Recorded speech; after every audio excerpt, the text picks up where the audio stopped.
Hello दोस्तों, आज मैं आपके सामने में एक नया वीडियो लेके आया हूं जो मॉडर्न इंडिया से संबंधित है और उसका शीर्षक है growth of nationalism in India and foundation of Congress.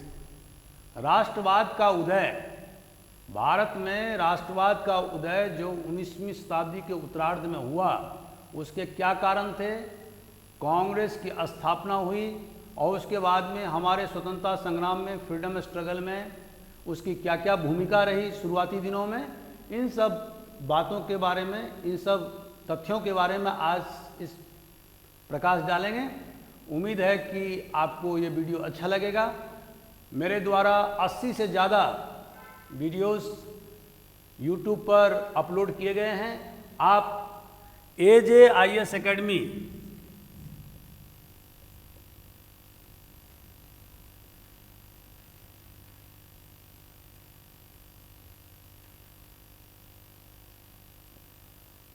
AJIS academy Indore type करें और उसको सब्सक्राइब करें। आपको मेरे द्वारा अपलोडेड सभी वीडियोस ऑटोमेटिकली ट्रांसमिटेड हो जाएंगे, मिल जाएंगे। इसके अतिरिक्त मेरे अनुभवी शिक्षकों के द्वारा जनरल साइंस से संबंधित, जनरल मैथमेटिक्स, लॉजिकल रीजनिंग से संबंधित वीडियोस अपलोड किए जा रहे हैं। तो आप इन वीडियोस को देखें, आप सजेशंस दें। अगर कोई सुधार की आवश्यकता हो तो आप ज़रूर बताएं, ताकि मैं दूसरे वीडियो में मैं उन सुधारों को शामिल कर सकूं या पुनः उसी वीडियो को दोबारा से बना सकूं। तो दोस्तों, आइए चलते हैं कि राष्ट्रवाद के उदय का कारण क्या था। तो जैसा कि आपको मैंने पूर्ववर्ती वीडियो में बताया था कि कुछ लोगों ने 1857 की क्रांति को फर्स्ट वार ऑफ इंडिपेंडेंस कहा। भारत के प्रथम स्वतंत्रता संग्राम से उसको नवाजा गया और जब हमारा स्वतंत्रता संग्राम चरम पर था तो इस 1857 की क्रांति को जोर शोर से स्वतंत्रता आंदोलनकारी उठाया करते थे और अपने आप को गौरवान्वित महसूस करते थे। लेकिन सवाल ये उठता है कि क्या 1857 तक हमारे देश में राष्ट्रवाद का उदय हो चुका था? क्या समूचे हिंदुस्तान के लोगों की सोच में एकरूपता थी? क्या वो भारतवर्ष को एक कंट्री के रूप में, एक नेशन स्टेट के रूप में मानते थे? तो जवाब ये है कि नहीं मानते थे। इसका कारण ये है कि सिर्फ और सिर्फ जो आर्मी के, हिंदुस्तानी फौज के सिपाही और अफसर अपनी जान बचाने के लिए वो भाग करके मेरठ से दिल्ली आए थे और उन्होंने बूढ़े बहादुर शाह जफर को, जिसको कि मिलिट्री टैक्टिक्स का कोई इल्म नहीं था, जो बेबस था, लाचार था, उसको उन्होंने पूरे हिंदुस्तान का बादशाह बना दिया। लेकिन जो दूसरे राजा रजवाड़े थे उसमें से अधिकांश ने कोई मान्यता नहीं दिया। जो दूसरे नंबर के जो सबसे इम्पॉर्टेंट लीडर थे, नाना साहब, उनकी भी बहादुर शाह से कोई इस प्रकार की कोई स्ट्रेटजी पर बात नहीं हुई। तो एक स्वतः स्फूर्त या जिसको कहेंगे स्पॉन्टेनियस ये क्रांति था, जो बहुत सारे राजा रजवाड़े के, उनके हित, अंग्रेज शासन के हित से टकरा गए थे। जैसे नाना साहब को पेंशन बंद कर दिया अंग्रेजों ने। झांसी की रानी, हालांकि बाद में वो बहुत वीरतापूर्वक लड़ी, लेकिन उन्होंने ये नहीं कभी कहा कि मैं पूरे हिंदुस्तान के लिए लड़ रही हूँ। उन्होंने कहा कि मैं झांसी किसी भी हालत में नहीं दूंगी, और वो अपने दत्तक पुत्र को झांसी की गद्दी देने के लिए कंपनी सरकार को बार बार रिक्वेस्ट कर रही थी। तो दोस्तों, इस तरह से हम देखते हैं कि जो नेचर ऑफ 1857 की क्रांति का जो मूल जो प्रकृति है वो यह था कि वो ईस्ट इंडिया कंपनी के कुशासन और उसके साम्राज्यवादी तौर तरीकों, भेदभावपूर्ण नीति के कारण और इसके अतिरिक्त हिंदुस्तानी फौज के प्रति दोहरे रवैया उनके साथ में भेदभाव की नीति, जिसको पॉलिसी ऑफ डिस्क्रिमिनेशन कहते हैं, उनका किसी प्रकार का कोई प्रमोशन का चांस नहीं होना, और अंत में जो रॉयल इनफील्ड बंदूक जो अंग्रेजों ने हिंदुस्तान में लाया था और जिसके बारे में अफवाह उड़ी कि इसमें कारतूस के ऊपर का जो कवर है उसको चिकनाई प्रदान करने के लिए गाय और सूअर के चर्बी का उपयोग किया गया है, और जो हिंदुस्तानी फौज को यह लगा कि यह उनके धर्म को भ्रष्ट करने के लिए किया जा रहा है, और इसीलिए 29 मार्च 1857 से मंगल पांडे के विद्रोह की शुरुआत से लेके और मेरठ में 10 मई को जो हिंदुस्तानी फौज का विद्रोह हुआ, और ये विद्रोह लगातार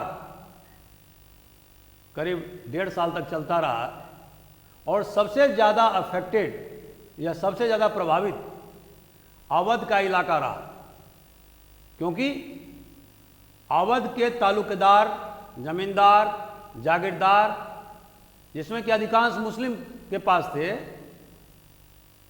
उन जमीनों को ईस्ट इंडिया कंपनी गवर्नमेंट ने कब्जा कर लिया था और उसको किसानों में जमीन बांट दिया। अवध के नवाब को कुशासन के आधार पर उन्हें नवाबी पद से हटा दिया गया था, उनके राज्य को ब्रिटिश इंडिया में मिला लिया गया।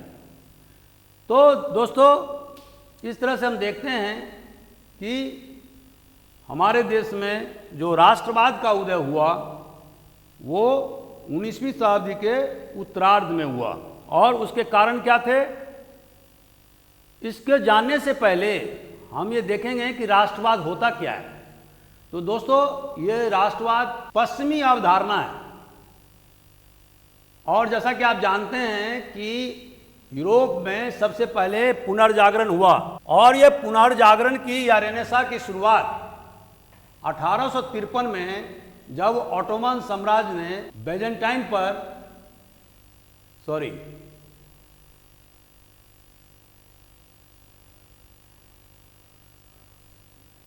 कॉन्स्टेंटिनोपुल या कुस्तुनतुनिया या आज की तारीख में इस्तांबुल जिसे कहते हैं, उस पर जब उन्होंने कब्जा कर लिया तो यूरोपियन देश के व्यापारी पूर्वी देशों के साथ में, खास करके हिंदुस्तान के साथ में व्यापार व्यवसाय नहीं कर सकते थे लैंड रूट के माध्यम से।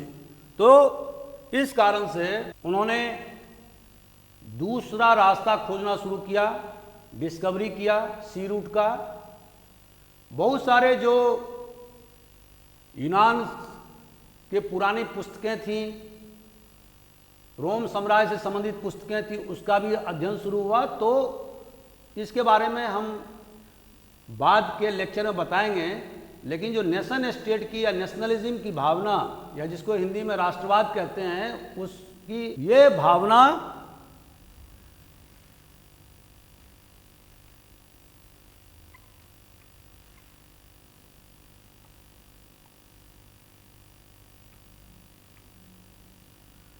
पुनर्जागरण, रेनेसां और रिफॉर्मेशन, धर्म सुधार आंदोलन जो पश्चिमी देश में हुआ, इसके कारण से नेशन स्टेट की स्थापना हुई, और इसी कारण से राष्ट्रवाद को पश्चिमी देशों में बढ़ावा मिला।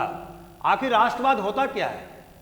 राष्ट्रवाद एक मनोवैज्ञानिक बंधन है, एक साइकोलॉजिकल बॉन्ड है, जो एक फिक्स्ड इलाके में, एक निश्चित बाउंड्री वाले इलाके में जो लोग रहते हैं उनके बीच में एक मनोवैज्ञानिक बंधन है, और इस बंधन को मजबूती प्रदान करता है जो कॉमन जो सामाजिक, आर्थिक, धार्मिक और सांस्कृतिक जो ये एस्पेक्ट हैं, जो कल्चरल, रिलीजियस, सोशल, पॉलिटिकल और इकोनॉमिक जो कॉमन इंटरेस्ट हैं, वो उस बॉन्डिंग को मजबूत करते हैं। और इसका जो सबसे महत्वपूर्ण विशेषता है वो ये है कि एक फिक्स्ड बाउंड्री में रहने वाले, एक निश्चित भूभाग में रहने वाले व्यक्तियों की यह इच्छा होती है कि वो अपना शासन खुद चलाएं and a yearning for self rule over their homeland. तो दोस्तों, जैसा कि हम हिंदुस्तान के परिप्रेक्ष्य में देखते हैं कि राष्ट्रवाद का उदय 19वीं शताब्दी के उत्तरार्ध में हुआ और उसका जो कारण था वो ये था कि सबसे पहले अंग्रेजों ने, जैसे कि मैंने पूर्व के वीडियो में बताया, ईस्ट इंडिया कंपनी ने बारी बारी से हिंदुस्तान के विभिन्न राज्यों पर कब्जा जमाया। सबसे पहले उन्होंने बंगाल, बिहार, उड़ीसा राज्य को कब्जा किया। पहले दीवानी राइट्स प्राप्त किए, उसके बाद में उन्होंने निजामत का मतलब पुलिस और जुडिशियरी के अधिकार प्राप्त किए। उसके बाद में उन्होंने मैसूर, हैदराबाद जो प्रिंसली स्टेट थे उनको भी सहायक संधि करके उनको ब्रिटिश पारामाउंसी या ईस्ट इंडिया की सर्वोच्चता स्वीकार करने के लिए मजबूर कर दिया। तो इस तरह से उन्होंने पंजाब को कब्जा किया। महाराजा रंजीत सिंह के मृत्यु के बाद में 1849 में लॉर्ड डलहौजी ने। इसके बाद जैसे कि पूर्व के वीडियो में मैंने बताया था, डॉक्ट्रिन ऑफ लैप्स माने चूक के सिद्धांत, हिंदी में बोलेंगे चूक का सिद्धांत।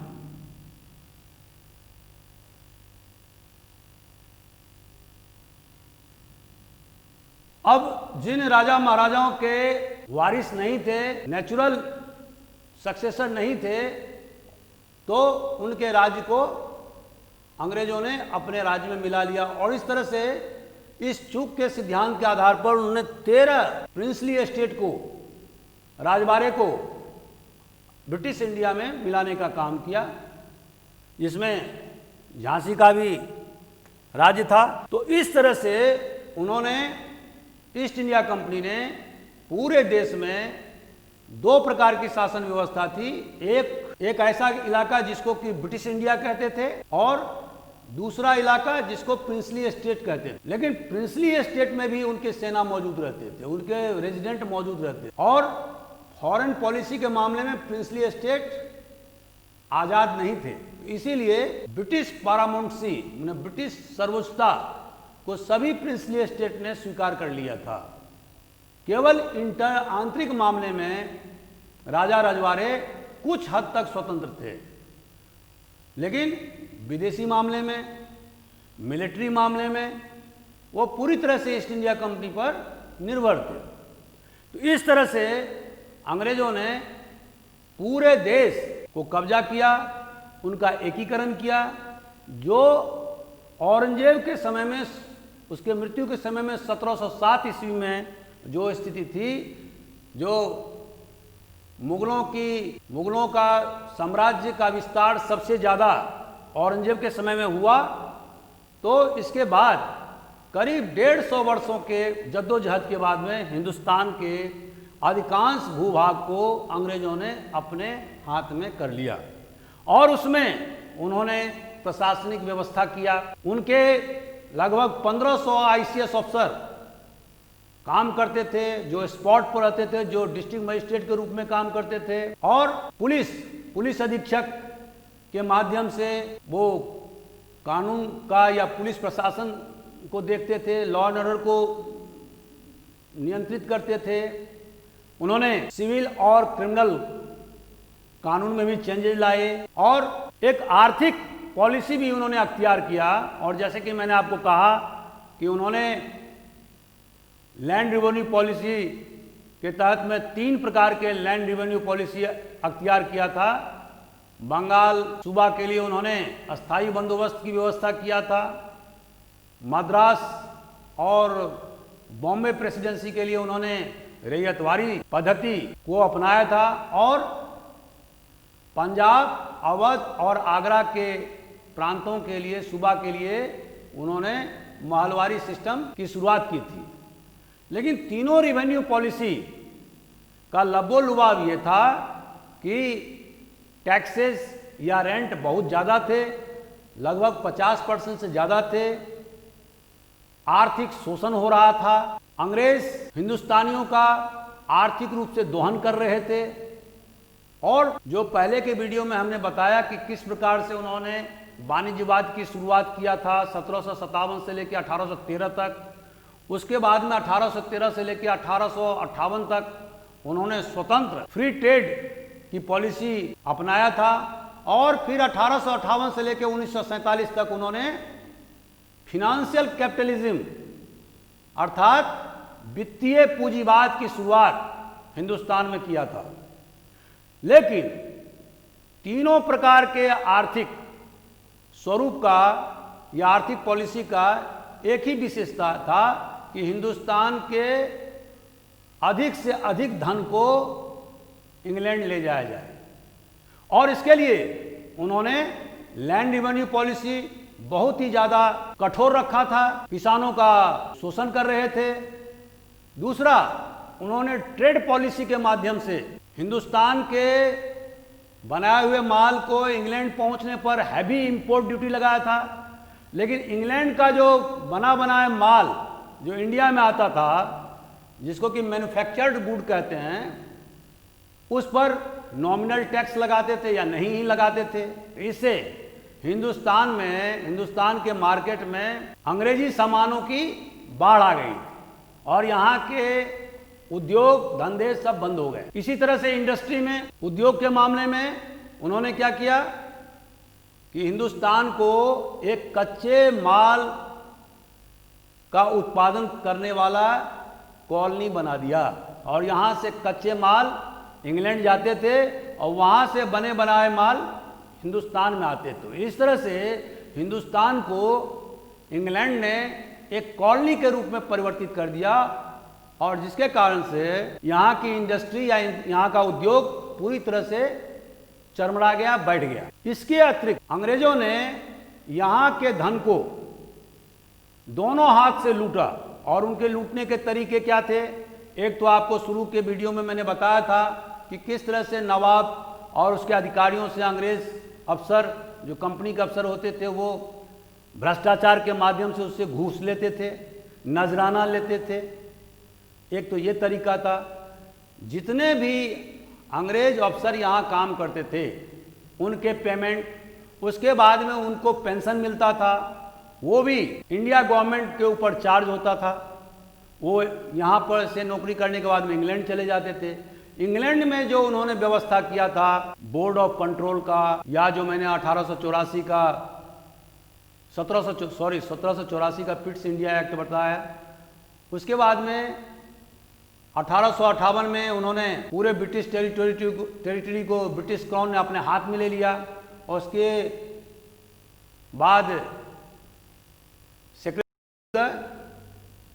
सेक्रेटरी ऑफ इंडिया की नियुक्ति उन्होंने किया, जो कि एक कैबिनेट रैंक का मिनिस्टर होता था। उसके साथ में 15 और काउंसिलर होते थे। तो जो इंग्लैंड हिंदुस्तान की सरकार को या नियंत्रण करने का काम करता था, उसका भी भार हिंदुस्तान के एक्सचेकर या उसके खजाने पर पड़ता था। यहाँ पर अंग्रेज जो पूंजी लगाते थे और जो उन्हें फायदा पहुंचता था, वो भी पैसे वो इंग्लैंड में लगाते थे। तो इस तरह से उन्होंने पूरे देश को खोखला करके रख दिया। और एक अनुमान है, एक अमेरिकन इतिहासकार ने बताया कि अंग्रेजों ने अपने पूरे 200 वर्षों के शासनकाल में 44 ट्रिलियन 44 ट्रिलियंस डॉलर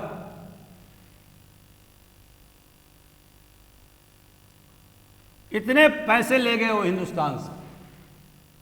अभी आप दोस्तों जानते हैं कि ब्रिटेन का जो जीडीपी है वो 2.25 ट्रिलियन 2.25 ट्रिलियन डॉलर है।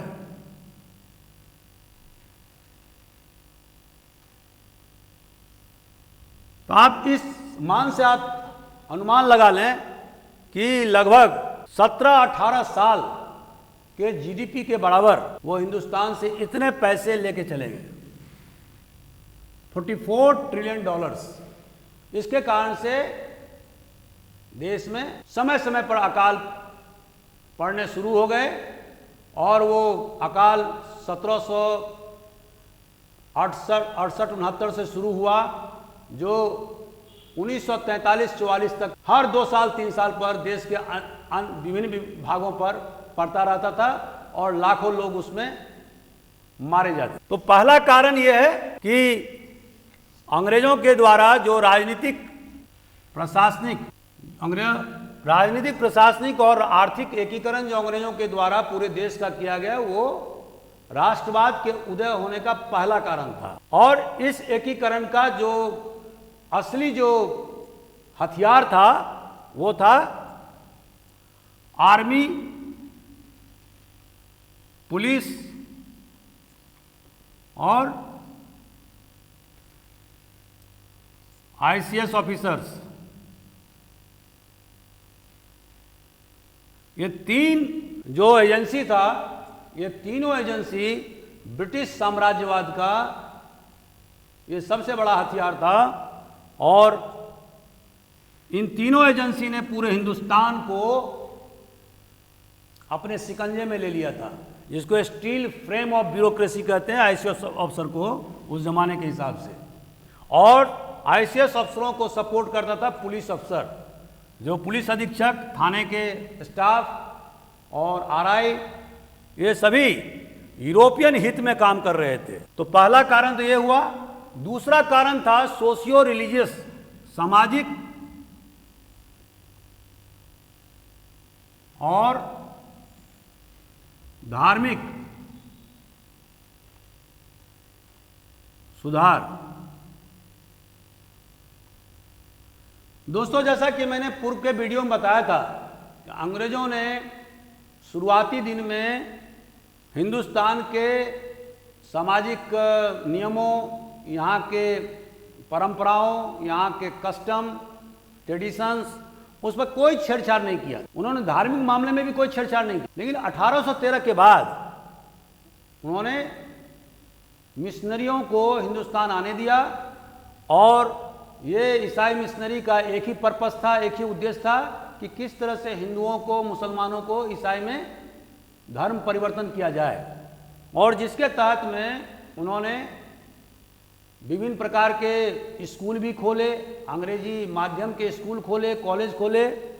लेकिन जो मुख्य मकसद ये था कि हिंदुस्तान को ईसाई धर्म के रंग में रंग दिया जाए। तो ईसाई मिशनरियों का एक जबरदस्त दबाव था ईस्ट इंडिया कंपनी गवर्नमेंट पर कि वो हिंदुस्तान के लोगों को यूरोपियनाइज करे, मतलब आधुनिक बनाए, अंग्रेजी शिक्षा का प्रचार प्रसार करे।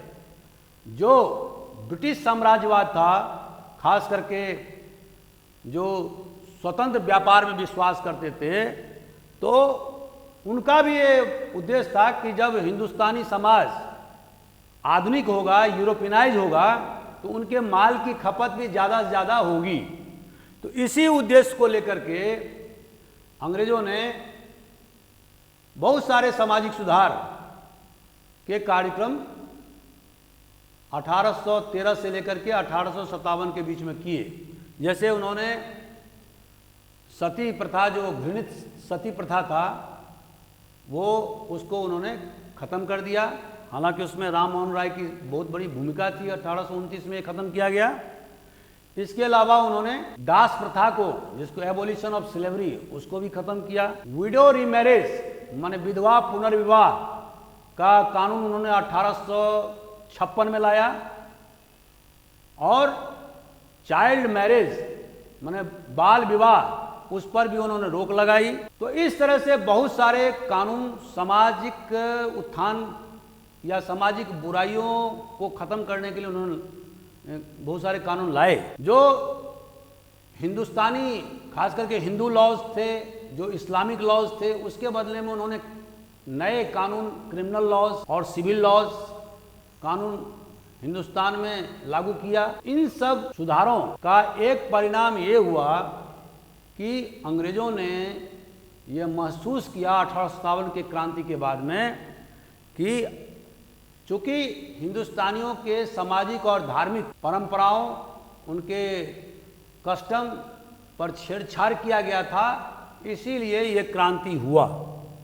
तो 1857 के बाद 1858 में जो क्वीन विक्टोरिया का जो उद्घोषणा था, प्रोक्लामेशन ऑफ क्वीन विक्टोरिया, उन्होंने साफ जाहिर किया कि अब से किसी प्रकार से हिंदुस्तानियों के सामाजिक और धार्मिक क्षेत्रों में कोई भी छेड़छाड़ नहीं की जाएगी, कोई इंटरफेरेंस नहीं किया जाएगा। लेकिन हिंदुस्तान में जैसे कि मैंने बताया कि सामाजिक सुधार और धार्मिक सुधार की शुरुआत हो चुकी थी, और ये शुरुआत 1828 में या उससे पहले 1815 में राम मोहन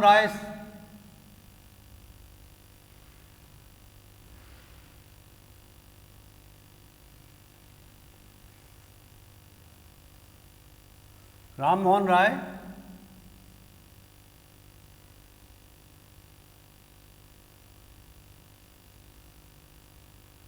सबसे पहले उन्होंने आत्मीय सभा सुधार शुरू किया, और उसके बाद 1828 में उन्होंने ब्रह्मो समाज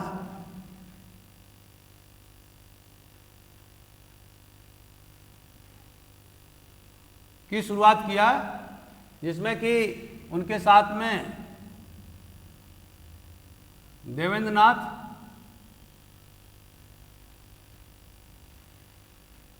टैगोर और केशव चंद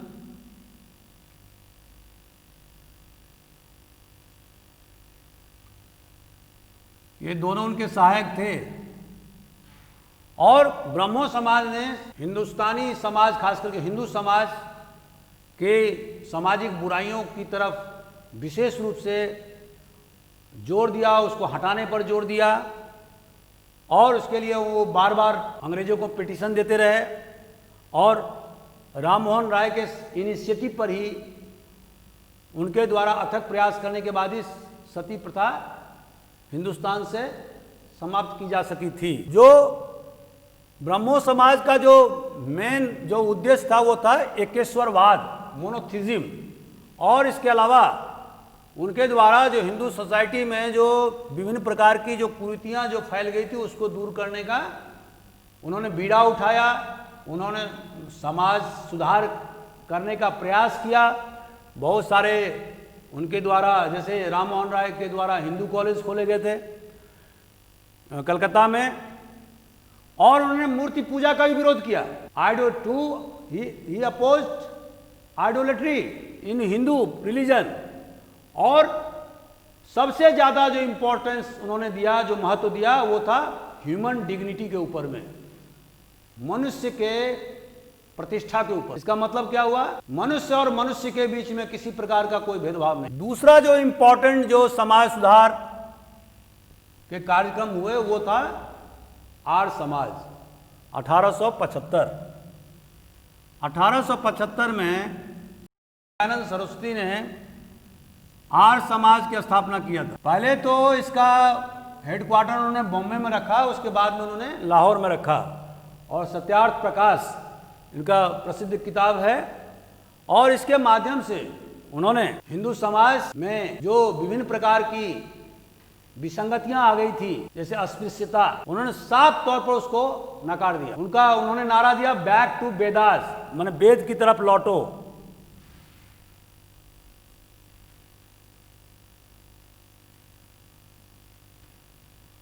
इसका मतलब ये हुआ कि उनके हिसाब से जो वेद है, जो हम जिसके बारे में हम वीडियो बना चुके हैं कि 4 वेद हैं अपने हिंदू समाज में, हिंदू धर्म में, उनके हिसाब से ये जो वेद हैं वो ज्ञान के भंडार हैं।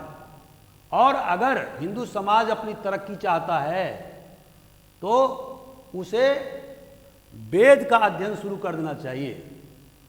और इसके लिए उन्होंने सबसे बड़ा जो देन है आर्य समाजियों का, वो है कि हिंदुस्तान के विभिन्न इलाकों में उन्होंने दयानंद एंग्लो वैदिक स्कूल, डीएवी स्कूल जिसको बोलते हैं, उन्होंने जगह जगह खोला और बच्चों को शिक्षित करने का काम किया। ये सबसे बड़ा उनका कंट्रीब्यूशन था। एक जो इम्पोर्टेंट जो पॉइंट जो स्वामी दयानंद सरस्वती ने जो रेखांकित किया था वो था शुद्धि आंदोलन।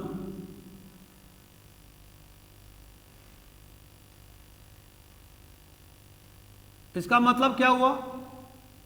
इसका मतलब यह था कि जो लोग, जो हिंदू मुगलों के समय में या सल्तनत काल में या अंग्रेजों के समय में मुसलमान बन गए थे या क्रिश्चियन बन गए थे, ईसाई बन गए थे, तो उन्होंने एक आंदोलन छेड़ा कि जो हिंदू मुसलमान हो गए हैं किसी प्रलोभन के कारण या दबाव के कारण या प्रताड़ना के कारण, तो वो शुद्धि के बाद में वो हिंदू धर्म में पुनः वापस आ सकते। और ये जोर शोर से अभियान किया गया, इसका रिएक्शन भी हुआ। जो खास करके जो मुसलमान लोग थे उन्होंने इसका घोर विरोध किया। तो फिर भी आज तक ये शुद्धि आंदोलन चल रहा है छिटपुट रूप से। इसके बाद में जो सबसे बड़ा कंट्रीब्यूशन है वो रामकृष्ण मिशन।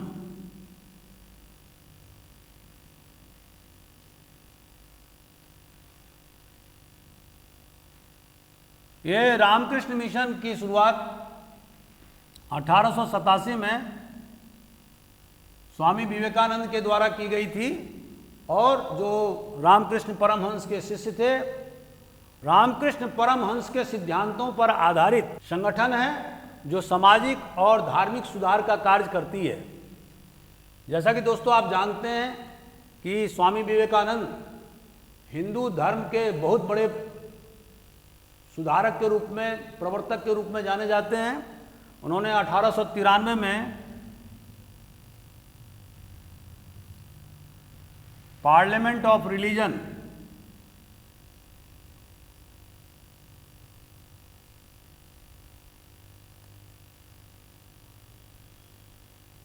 जो शिकागो में हुआ था,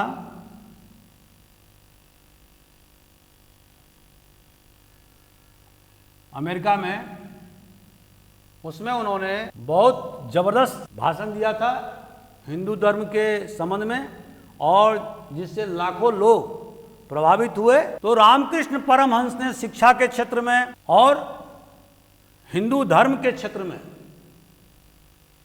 हिंदू धर्म की सही व्याख्या करने के लिए रामकृष्ण मिशन के द्वारा अनेक पुस्तक लिखे गए हैं। उन्होंने मानवता की सेवा के लिए जगह जगह कैंप भी इतने दिनों लगाए, हमेशा लगाते रहते हैं। तो रामकृष्ण मिशन का 19वीं शताब्दी के उत्तरार्ध और 20वीं शताब्दी के पूर्वार्ध में बहुत बड़ी भूमिका है हिंदुओं को जागृत करने में। जो हिंदू धर्म में बहुत सारा जो विसंगतियां था उस पर भी रामकृष्ण मिशन ने जबरदस्त प्रहार किया और अपने सभ्यता संस्कृति में गर्व करना सिखाया। और जैसे कि स्वामी विवेकानंद ने कहा था कि अगर कोई चीज पाप है तो वो है कमजोरी, और हर व्यक्ति को उस कमजोरी को दूर करने का प्रयास करना चाहिए।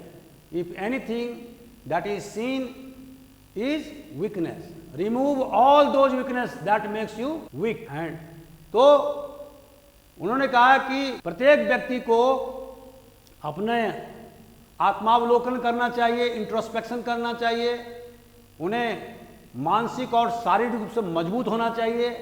जो भी कमजोर करने वाले तत्व हैं उसको खत्म करना चाहिए। इसी तरह से कूका आंदोलन ने, जो राम सिंह के द्वारा पंजाब प्रांत में आंदोलन चलाया गया था, कूका आंदोलन बोलते हैं या नामधारी आंदोलन बोलते हैं, तो उसमें उन्होंने सिख धर्म पर, सिख धर्म में जो बहुत सारी जो कुरीतियां जो घुस गई थी उसको दूर करने का प्रयास किया। उन्होंने साफ कहा कि किसी प्रकार के कास्ट डिस्टिंक्शन या जाति भेद को हम नहीं मानते। तो कूका आंदोलन लगभग 1840 से लेकर 1870-71 तक चलता रहा। एक जबरदस्त आंदोलन था पंजाब में। इसी तरह से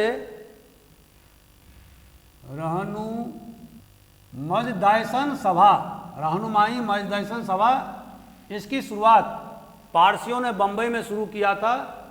ये लगभग शुरू हुआ था 1851 में। मैंने पारसियों में बहुत जल्दी धर्म सुधार और समाज सुधार के काम हुए और खास करके दादा भाई नौरोजी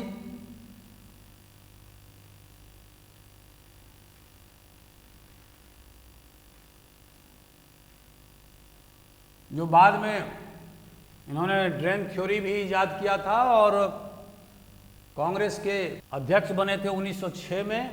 और उन्हें grand old man of India कहा जाता था। तो दादा भाई नौरोजी एक पारसी थे, इसके साथ में ही एस बंगाली और फरदून जी, इन लोगों ने पारसी धर्म में सुधार करने का प्रयास किया, उनमें सामाजिक जो बुराइयां थी उसको दूर किया, अंग्रेजी शिक्षा को प्रोत्साहन दिया, और जिसके कारण से पारसी हिंदुस्तान के सबसे ज़्यादा पढ़े लिखे कौम के रूप में विकसित हो गया। इसके अतिरिक्त थियोसॉफिकल सोसाइटी, जिसकी स्थापना न्यूयॉर्क में हुई थी, के जो संस्थापक थे वो थे ब्लेवेस्टकी,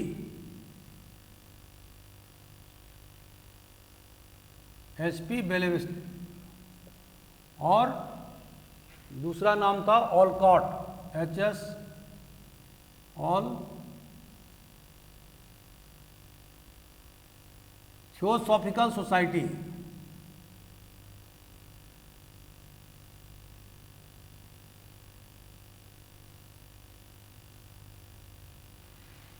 ये इसकी हालांकि स्थापना न्यूयॉर्क में हुई थी, लेकिन ये सोसाइटी 1893 के लगभग में हिंदुस्तान में आया, और जब एनी बेसेंट इसके मेंबर बनी, जब वो इंडिया आई, तो इसके बाद में इसका प्रचार प्रसार बहुत ज़्यादा हुआ। इसका जो मेन फोकस था, जो हिंदुस्तान के जो पुराने जो रिलीजन है, हिंदुइज्म, जैनिज्म, बुद्धिज्म, तो इसको रिवाइव करने का, इसको पुनर्जागरण करने का काम थियोसॉफिकल सोसाइटी का था। इसके अतिरिक्त डेक्कान एजुकेशनल सोसाइटी 1884 में स्थापित किया गया था MG रानाडे के द्वारा और GG आगरकर के द्वारा, और इन्होंने जो है ना पूना में फर्गुसन कॉलेज की स्थापना किया था, जो आज भी बेहतरीन कॉलेज में से एक है। तो इसके द्वारा, इस संस्था के द्वारा हिंदुस्तानियों के शिक्षा दीक्षा पर बहुत ज़्यादा प्रचार प्रसार किया गया। तो इस तरह से 1904 में सर्वेंट ऑफ इंडिया सोसाइटी की स्थापना गोपाल कृष्ण गोखले के द्वारा की गई थी। जिस तरह से दोस्तों हिंदुओं में सामाजिक और धार्मिक सुधार के कार्यक्रम 19वीं शताब्दी के उत्तरार्ध में हुए, उसी तरह से मुसलमानों में भी विभिन्न प्रकार के सामाजिक और धार्मिक सुधार के कार्यक्रम हुए। लेकिन यह निश्चित रूप से कहा जा सकता है कि जिस तरह से, जिस जोर शोर से हिंदू समाज के उत्थान और विकास और या उसकी सामाजिक बुराइयों पर करारा प्रहार हिंदू समाज सुधारक ने किया, उतने इंटेंसिटी से मुसलमानों में सामाजिक और धार्मिक सुधार कार्यक्रम नहीं हुए। फिर भी 1804 में फैराजी मूवमेंट ईस्ट बंगाल में शुरू हुआ था, और उसने मुसलमानों, खास करके इस्लाम में जो विभिन्न प्रकार की जो बुराइयां घुस गई थी, उसको हटाने के लिए पूरा प्रयास उनके द्वारा किया गया। जो बंगाल का डिवीज़न हुआ था या पार्टीशन हुआ था या विभाजन हुआ था, उसमें भी उन्होंने ब्रिटिशर्स का साथ दिया था। इसी तरह से बहावी आंदोलन वलीउल्लाह के द्वारा शुरू किया गया था, और उनका जो विशेष जोर था वो था कि जो इस्लाम में जो अनेक प्रकार के जो बुराइयां समय के साथ में घुस गई हैं, उसको दूर करना, और जो मोहम्मद साहब के द्वारा जिस इस्लाम की अवधारणा की गई थी और उनके द्वारा जो इस्लाम धर्म चलाया गया था, तो कुरान, हदीस और शरिया के आधार पर इस्लामिक शासन की स्थापना करना एक कट्टरपंथी आंदोलन था, और जिसकी शुरुआत सऊदी अरबिया से हुई थी। बाद में हिंदुस्तान में भी बहावी आंदोलन वलीउल्लाह के नेतृत्व में 19वीं शताब्दी के उत्तरार्ध में शुरू किया गया था, और अंग्रेज प्रशासन इसकी कार्रवाइयों के प्रति बहुत ही चौकन्ना रहते थे। इनका एक मकसद और भी था कि वो किसी तरह से, जब तक सिखों का शासन पंजाब में था महाराजा रंजीत सिंह के नेतृत्व में, तो इनका एक मकसद था कि जो सिख का प्रशासन पंजाब में है उसको उखाड़ फेंकना। बाद में जब सिखों का प्रशासन या शासन खत्म हो गया, अंग्रेजों ने पंजाब को अपने साम्राज्य में मिला लिया, तो उसके बाद में जो उनका मेन टारगेट था वो था अंग्रेजी साम्राज्य। तो इसीलिए इन पर सख्ती से कार्रवाई अंग्रेज शासकों के द्वारा की जाती रही है, क्योंकि इनके बहुत ज़्यादा उग्रवादी विचार होते थे और अभी भी हैं। इसके अतिरिक्त देवबंद स्कूल की स्थापना सहारनपुर के, यूपी के सहारनपुर में एक देवबंद स्थान है, वहाँ पर 1867 ईस्वी में इसकी स्थापना हुई थी। और जो ये मोहम्मद कासिम और इसके अलावा रशीद अहमद गंगोही, इनके नेतृत्व में देवबंद स्कूल की स्थापना की गई थी। इनका जो विशेष जो कार्य था एजुकेशन के क्षेत्र में, खास करके इस्लामिक एजुकेशन के क्षेत्र में, और इस सेमिनरी में वो इस्लामिक शिक्षक कैसे तैयार किए जाएं, इस्लाम के मूल सिद्धांत क्या हैं, ऐसे शिक्षकों को ट्रेनिंग देते थे, प्रशिक्षण देते थे, जो कि जगह जगह जाकर के इस्लामिक सिद्धांतों को प्रचार प्रसार का काम करे। और आज भी देवबंद स्कूल यही काम कर रहा है।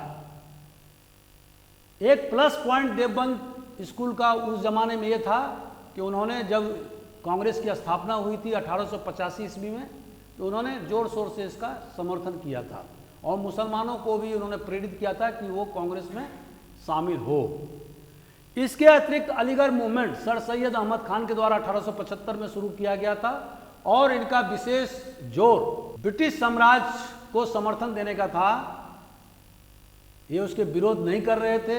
इन्होंने साफ तौर पर के मुस्लिमों को मना ही किया था कि वो कांग्रेस में शामिल नहीं हो। लेकिन सर सैयद अहमद खान का ये भी कहना था कि मुसलमान यदि पिछड़े हैं तो उसका मुख्य कारण ये है कि वो पश्चिमी शिक्षा से वंचित हैं। तो उनका विशेष जोर पश्चिमी शिक्षा पर था, ताकि मुसलमान भी समय के साथ में अपने आप को परिवर्तित कर सके। उसी के खिलाफ में एक अहरार आंदोलन भी अलीगढ़ में ही शुरू हुआ था, जो अलीगढ़ मूवमेंट, जिसके कि संस्थापक सर सैयद अहमद खान थे और जो उन्होंने बाद में वो अलीगढ़ मुस्लिम यूनिवर्सिटी की स्थापना हुई स्कूल से। तो इसके खिलाफ में अहरार मूवमेंट 1910 में शुरू हुआ, जो कि अलीगढ़ मूवमेंट के जो मूल भावना था, जो उसके विचार थे, उसका विरोध करता था अहरार मूवमेंट। इसके अलावा जो खिदमतगार या खुदाई खिदमतगार, जिसको कि खान अब्दुल गफ्फार खान, जो नॉर्थ वेस्टर्न फ्रंटियर में, उन्होंने 1929 में इसकी स्थापना की थी और इन्होंने बढ़ चढ़ के कांग्रेस में और उसके आंदोलनों में भाग लिया था और अपने अनुयायियों को कांग्रेस के आंदोलन में, महात्मा गांधी के नेतृत्व में जो जितने भी आंदोलन हुए, उसमें खान अब्दुल गफ्फार खान ने बढ़ चढ़ के हिस्सा लिया। इन्हें बादशाह खान से भी नवाजा जाता है। इसके अलावा नदवातुल उलमा, इसकी स्थापना 1894 में हुई थी लखनऊ में और इसका मकसद ये था कि जो इस्लामिक जो शिक्षा है उसमें और बेहतरीन ढंग से लोगों को इस्लाम के बारे में बताया जाए। यह भी एक नेशनलिस्ट ऑर्गेनाइजेशन था और कांग्रेस में बढ़ चढ़ के इस संस्था ने हिस्सा लिया था। तो दोस्तों, इस तरह से हम देखते हैं कि मुसलमानों में भी इस्लाम धर्म को सुधार करने, उसमें बहुत सारी जो बुराइयां थी उसको दूर करने का प्रयास 19वीं शताब्दी के उत्तरार्ध में किया जाना प्रारंभ हो गया था। लेकिन जो उसकी तीव्रता थी वो हिंदुओं की भांति नहीं थी। अभी भी कट्टरपंथियों के कब्जे में अधिकांश मुसलमान थे। उसका रीजन ये था, उसका कारण ये था कि जिस तरह से हिंदुओं में एक मध्यम वर्ग की उत्पत्ति हो गई थी, खास करके पश्चिमी शिक्षा के प्रचार प्रसार होने से, उस तरह से मुसलमानों में मध्यम वर्ग की उत्पत्ति नहीं हुई थी। और अभी भी मुसलमान जागीरदार, जमींदार, तालुकदार और नवाबों के प्रभाव में थे। और उसका एक रीजन ये भी था कि सन 1900 ईस्वी तक अंग्रेजों ने उनके साथ बुरी तरह से व्यवहार किया, उनके बहुत सारे जागीर छीन लिए गए थे, उनके शिक्षा दीक्षा पर कोई जोर नहीं दिया गया था। मुसलमानों ने खुद भी अपने समाज को सुधार करने का कोई ज़्यादा प्रयास नहीं किया था, तो जिसके कारण से मध्यम वर्ग की उत्पत्ति नहीं हो पाई। और यही कारण था कि 1906 में जब मुस्लिम लीग की स्थापना हुई तो वो नवाब, जागीरदार, जमींदार के कब्जे में उसका नेतृत्व काफ़ी दिनों तक रहा, खास करके जिन्ना के उदय के पहले तक।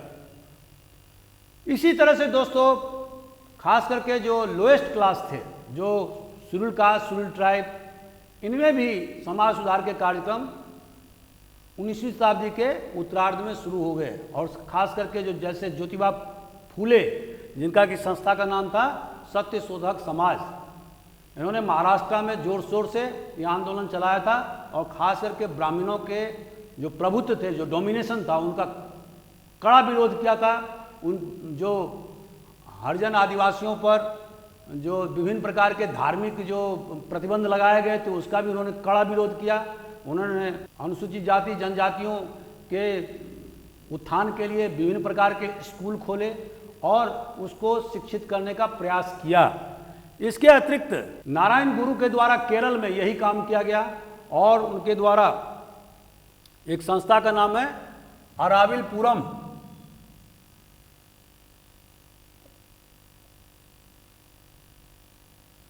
मूवमेंट बाय नारायण गुरु।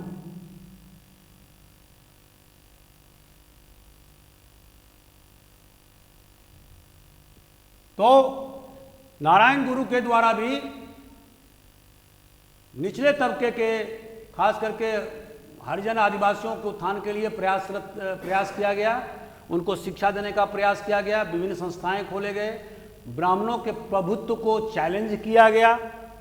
इसी तरह से मद्रास में जस्टिस पार्टी मूवमेंट मुदलियार के सीएन मुदलियार के नेतृत्व में 1815 में शुरुआत की गई थी और इनका भी जो मेन फोकस था वो था गरीबों के उत्थान, समाज के निचले तबकों का उत्थान और ब्राह्मणों के डोमिनेशन या उनके प्रभुत्व को चैलेंज देना, जस्टिस पार्टी मूवमेंट। और इसी तरह से सेल्फ रिस्पेक्ट मूवमेंट जो करीब 1915-20 में शुरू हुआ था, 15 से लेकर 30 ईस्वी के बीच में, और इसके जो संचालक थे वो थे ईवी रामास्वामी नायकर। इनने भी सेल्फ रिस्पेक्ट मूवमेंट के माध्यम से मद्रास के गरीब, कुचले, निचले तबके के लोगों को जागृत करने का पूरा प्रयास किया और जिस प्रकार के धार्मिक जो प्रतिबंध हिंदू धर्म के द्वारा लगाए गए थे उसको चुनौती दिया। और हमारे संविधान के प्रणेता BR अम्बेडकर ने भी 1924 में डिप्रेस्ड क्लासेस वेलफेयर इंस्टीट्यूट की स्थापना बॉम्बे में किया था 1924 में। इसको बोलते हैं बहिष्कृत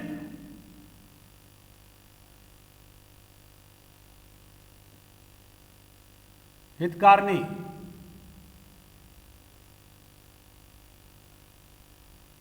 तो जो गरीब खास करके जो हरिजन आदिवासी थे उनके उत्थान उन्होंने अम्बेडकर ने विभिन्न आयोजन किए, उनकी सभा बुलाई, उनको शिक्षित करने का प्रयास किया, ब्राह्मणों के प्रभुत्व को चुनौती दिया। तो बॉम्बे और मद्रास प्रेसिडेंसी में जोर शोर से लोअर क्लास, खास करके हरिजन आदिवासी के उत्थान के लिए विभिन्न समाज सुधारकों ने अथक प्रयास 19वीं शताब्दी में किए और जिसके कारण से इनमें जागरूकता फैल गई, इनमें शिक्षा का प्रचार प्रसार हुआ, बहुत सारे जो सामाजिक कुरीतियां थी उसको दूर किया गया। तो इस तरह से धार्मिक सुधार का कार्यक्रम पूरे देश में चलाया गया, सामाजिक सुधार किए गए और इसका परिणाम हुआ कि पूरे देश में एक राष्ट्रवाद की लहर कांग्रेस के नेतृत्व में शुरू हो गई और जो करीब 70 साल के प्रयास के बाद में 1947 में देश आजाद हो पाया।